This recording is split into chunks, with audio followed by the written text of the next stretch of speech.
भूर्भुवः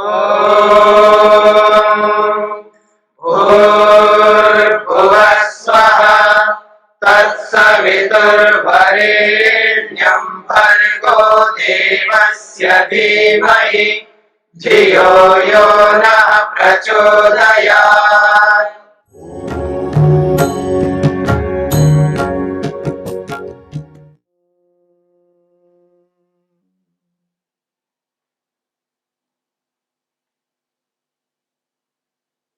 योग में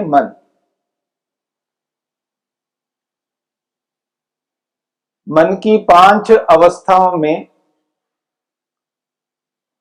अंतिम अवस्था निरुद्ध अवस्था। निरुद्ध अवस्था की चर्चा हम कर रहे हैं। एकाग्र अवस्था के बाद में निरुद्ध अवस्था। निरुद्ध अवस्था में जो समाधि लगती है उस समाधि को असंप्रज्ञात समाधि कहते हैं। एकाग्र अवस्था में जो समाधि लगती है उसे संप्रज्ञात समाधि कहा है। इसी असंप्रज्ञात समाधि को एक और नाम से भी कहा है निर्बीज समाधि, स एव निर्बीज समाधि। असंप्रज्ञात समाधि को निर्बीज समाधि कहा है तो संप्रज्ञात समाधि को सबीज समाधि कहा गया है। एक सबीज समाधि और दूसरा है निर्बीज समाधि। अब इन दोनों समाधियों को समझना है, सबीज किसे कहते हैं और निर्बीज किसे कहते हैं। पहले हम सबीज को समझने का प्रयत्न करते हैं। बीज का अर्थ एक होता है कारण। कारण को बीज कहा है। इस कारण को आश्रय शब्द से भी कहा जाता है और इस कारण को आधार शब्द से भी कहा जाता है। संप्रज्ञात समाधि को सबीज समाधि इसलिए कहा है क्योंकि यह कारण वाला समाधि है, कारण वाली समाधि, आश्रय वाली समाधि, आधार वाली समाधि। संप्रज्ञात समाधि में मन का आश्रय लिया जाता है, मन के आधार पर ही संप्रज्ञात समाधि लगती है। तो मन के कारण से यह समाधि होने के कारण से इसे सबीज समाधि कहा है, बीज युक्त समाधि। तो यहां बीज का अर्थ है कारण, आधार, आश्रय। और इस सबीज समाधि को एक और नाम से भी कहा जाता है सालंबन समाधि, आलंबन सहित समाधि। आलंबन का अर्थ भी यही है, आश्रय, आधार, सहारे वाली समाधि, जिसमें मन के सहारे से ही समाधि लगती है। मन के माध्यम से ही महतत्व, अहंकार, ज्ञानेन्द्रियां, कर्मेंद्रियां, तन्मात्राएं, पंचमहाभूत, इन सबका साक्षात्कार होता है। और इन सबका जो कारण है सत्व रज तम, उनका भी इस मन के सहारे से ही साक्षात्कार होता है। और स्वयं का, आत्मा का भी साक्षात्कार मन के सहारे से होता है। तो सहारे वाली समाधि होने के कारण से इसको सालंबन समाधि कहा है। इसीलिए इस असंप्रज्ञात समाधि को, जिसको निर्बीज समाधि कहा है, इस समाधि को निरालंबन समाधि कहते हैं। इसमें आश्रय नहीं है, आधार नहीं है, मन का यहां सहारा नहीं है। मन के सहारे के बिना ही इस समाधि को लगाया जाता है, इसलिए इसको निरालंबन समाधि कहा है। तो जहां मन का आश्रय नहीं होता है, मन का आधार नहीं होता है, जहां मन कारण नहीं बनता है, वहां इसको निर्बीज कहा है।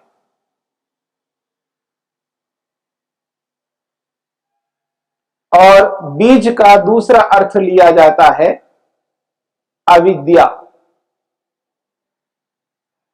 जिस अविद्या के कारण से ये शरीर हमको मिल रहा है, जब तक अविद्या रहती है तब तक व्यक्ति को यानी आत्मा को जन्म लेना पड़ेगा।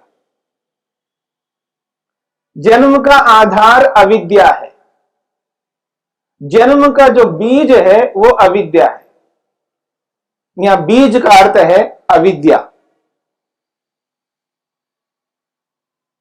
और सबीज समाधि में बीज रहता है, यानी अविद्या रहती है परंतु कारण रूप में रहती है। अविद्या कारण रूप में रहेगी,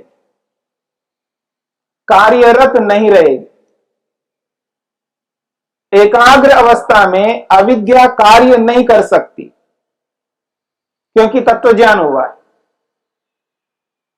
तत्वज्ञान है इसलिए अविद्या कार्य नहीं कर सकती पर कारण रूप में विद्यमान है। जब व्यक्ति एकाग्र अवस्था से हट जाए, एकाग्र अवस्था न रहे, व्यक्ति कई बार लोक में आप देखेंगे गिर जाता है, अपने मार्ग से च्युत हो जाता है। लक्ष्य तक पहुंचते पहुंचते जैसे ही मंजिल को छूने लगता है उस स्थिति में फिसल जाता है व्यक्ति। तो एकाग्र अवस्था की प्राप्ति होने के बाद भी उसको बनाए रखना पड़ता है, हाथ से वो न निकले, उसके लिए निरंतर अभ्यास करना पड़ता है। किसी कारण से अहंकार उत्पन्न हो जाए तो वो अविद्या जो कारण रूप में है वो वापस दोबारा कार्य करने लग जाएगी। इसलिए जो अविद्या कारण रूप में विद्यमान है संप्रज्ञात समाधि में, बीज अभी विद्यमान है, बीज समाप्त नहीं हुआ, नष्ट नहीं हुआ बीज, इसलिए इसको सबीज समाधि कहा। असंप्रज्ञात समाधि में निरुद्ध अवस्था में वो जो कारण रूप में अविद्या रहती है उस अविद्या को समाप्त किया जाता है, नष्ट किया जाता है, उसको समूल नष्ट कर देते हैं। उस स्थिति में बीज ही नहीं रहा। जब बीज ही नहीं रहेगा तो शरीर भी प्राप्त नहीं हो पाएगा, इसलिए उसको निर्बीज समाधि कहा।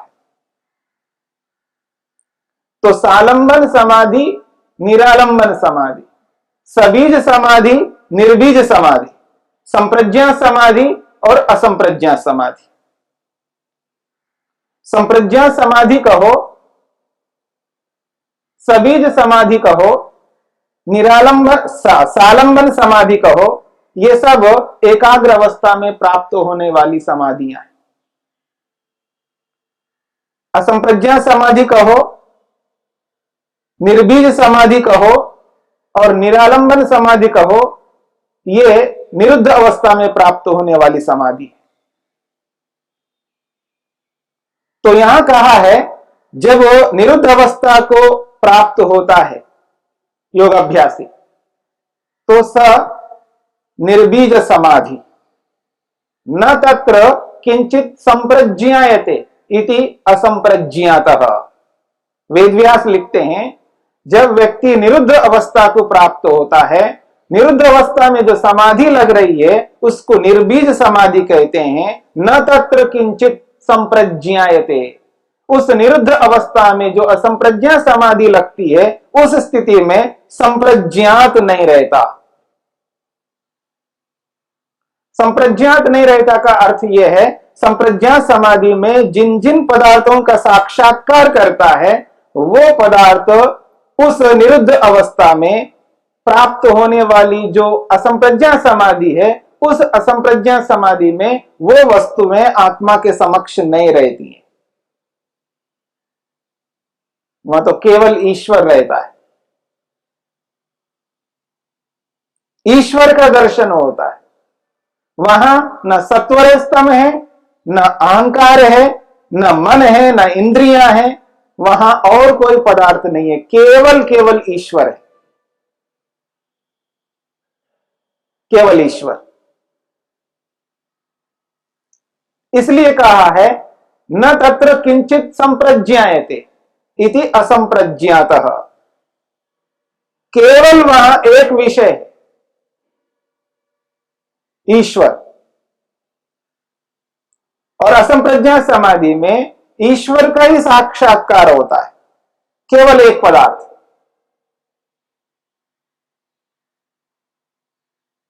इसलिए कहा है द्विविध स योग चित्त वृत्ति निरोध।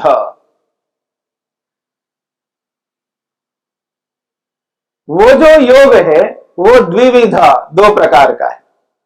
जिसे योग कहा है, जिसको योग माना है, वो दो प्रकार का है, एक संप्रज्ञात के रूप में और एक असंप्रज्ञात समाधि के रूप में। संप्रज्ञात समाधि और असंप्रज्ञात समाधि। संप्रज्ञात समाधि एकाग्र अवस्था में प्राप्त हो रही है और असंप्रज्ञात समाधि निरुद्ध अवस्था में प्राप्त हो रही है। मन की 5 अवस्थाओं में 2 अवस्थाओं में जो समाधि लग रही है, उसी समाधि को यहां पर योग स्वीकार किया है। यद्यपि मन की 5 अवस्थाओं में समाधि लगती है, जैसा कि आपने सुना है, चाहे वो क्षिप्त अवस्था हो, मूढ़ अवस्था हो, विक्षिप्त अवस्था हो, प्रत्येक अवस्था में समाधि तो लगती है, पर उसको योग स्वीकार नहीं किया। एकाग्र अवस्था में, निरुद्ध अवस्था में लगने वाली समाधि को ही योग स्वीकार किया, क्योंकि इस योग से आत्मा का प्रयोजन पूरा होता है। जिस समाधि से आत्मा का प्रयोजन पूरा होता हो, उसी समाधि को यहां योग स्वीकार किया।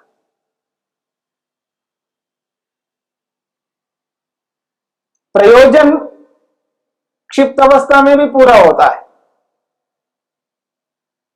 मूढ़ अवस्था में भी होता है, विक्षिप्त अवस्था में भी होता है, पर उन प्रयोजनों का कोई प्रयोजन नहीं है। वो निरंतर बदलते रहते हैं और उसमें आकांक्षा और बढ़ती जाती है, तृष्णा बढ़ जाती है, उसमें अतृप्ति आती है। जैसे जैसे प्रयोजन की सिद्धि होती है, वैसी वैसी उसकी तृष्णा और बढ़ती है और अधिक अशांति प्राप्ति होती है और अधिक परतंत्र महसूस करता है व्यक्ति। प्रयोजनों को पूरा करता हुआ भी व्यक्ति अतृप्त हो रहा होता है, उसमें अशांत हो रहा होता है, असंतुष्ट हो रहा होता है और भय अधिक बढ़ता जाता है उसमें। प्रयोजनों को पूरा करता हुआ व्यक्ति अशांत रहा, अतृप्त रहा, तो ऐसे प्रयोजनों को पूरा योग ही नहीं करना चाहता। इसलिए उन समाधियों से भी प्रयोजनों की सिद्धि तो हो रही है, पर अशांति बढ़ती जा रही है, अतृप्ति बढ़ती जा रही है। इसलिए उन समाधियों को योग स्वीकार नहीं किया। 2 अवस्थाओं में प्राप्त होने वाली समाधियों को ही योग स्वीकार किया, क्योंकि एकाग्र अवस्था में भी तृप्ति मिलती है, संतोष मिलता है, शांति आती है, भय दूर होने लगता है, स्वयं का बोध हो रहा है, वहां पर स्वयं का ज्ञान हो गया। और निरुद्ध अवस्था में तो साक्षात ईश्वर का दर्शन हो गया और ईश्वर से मिलने वाले आनंद को पाकर आनंदित हो रहा है। ईश्वरीय आनंद को पाने के बाद अतृप्ति नहीं हो सकती है, असंतोष नहीं हो सकता। क्यों? क्योंकि उसके बाद और कोई नहीं है।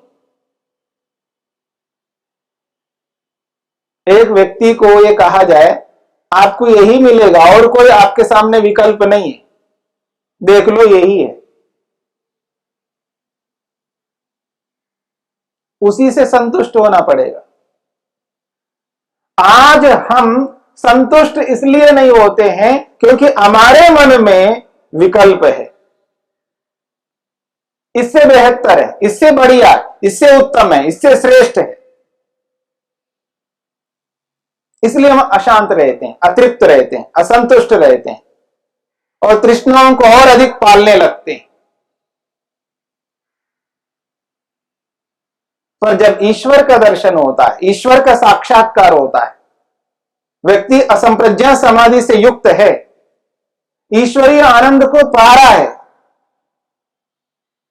उसके बाद मन में विकल्प ही नहीं रहता,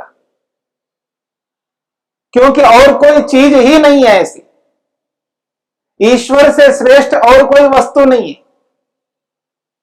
उसके सामने कोई विकल्प नहीं है, सारे विकल्प समाप्त हो गए। इसलिए तृष्णा नहीं रह सकती, विकल्प ही नहीं। ऐसी स्थिति में पूर्ण तृप्त होगा, पूर्ण संतुष्ट होगा, निर्भीक होगा, भय नहीं रहता है। ये ईश्वरीय आनंद जो मेरे को मिल रहा है, मेरे से कोई छीन लेगा ऐसा कोई भय नहीं रहता, क्योंकि कोई छीन ही नहीं सकता। कोई ऐसा कार्य ही नहीं कर सकता जिससे उसको ये परेशानी हो कि मैं किसी के अधीन होकर के, किसी के नीचे रह करके ऐसा हो जाऊंगा, मैं परतंत्र हो जाऊंगा। परतंत्रता ही नहीं रहती वहां पर, पूर्ण स्वतंत्रता है। तो सद्विविध वो जो योग है दो प्रकार का है, संप्रज्ञात योग और असंप्रज्ञात योग। और इन दोनों समाधियों को योग स्वीकार किया है, इन दोनों समाधियों को ही यहां पर योगश्चित्त वृत्ति निरोधा शब्द से कहा है, जिसके माध्यम से व्यक्ति अपने प्रयोजन को पूरा कर लेता है। तो मन की 5 अवस्थाओं में से जो 2 अवस्थाएं हैं, एकाग्र और निरुद्ध, इन दोनों अवस्थाओं को पाने के लिए सारा का सारा योग है। अष्टांग योग में जितने भी अंग हैं, वो सारे के सारे अंग इन 2 योगों को, इन 2 समाधियों को प्राप्त करने के लिए बनाए गए हैं। और इन दोनों समाधियों को प्राप्त करने के लिए सारा का सारा अभ्यास, उसका पुरुषार्थ, उसका जितना भी ज्ञान है, उसके जितने भी कर्म हैं, वो सब इन्हीं 2 योगों को पाने के लिए हैं। इस प्रकार से योग की स्थिति जिन मन की अवस्थाओं से प्राप्त होती है, उस स्थिति को समझना है।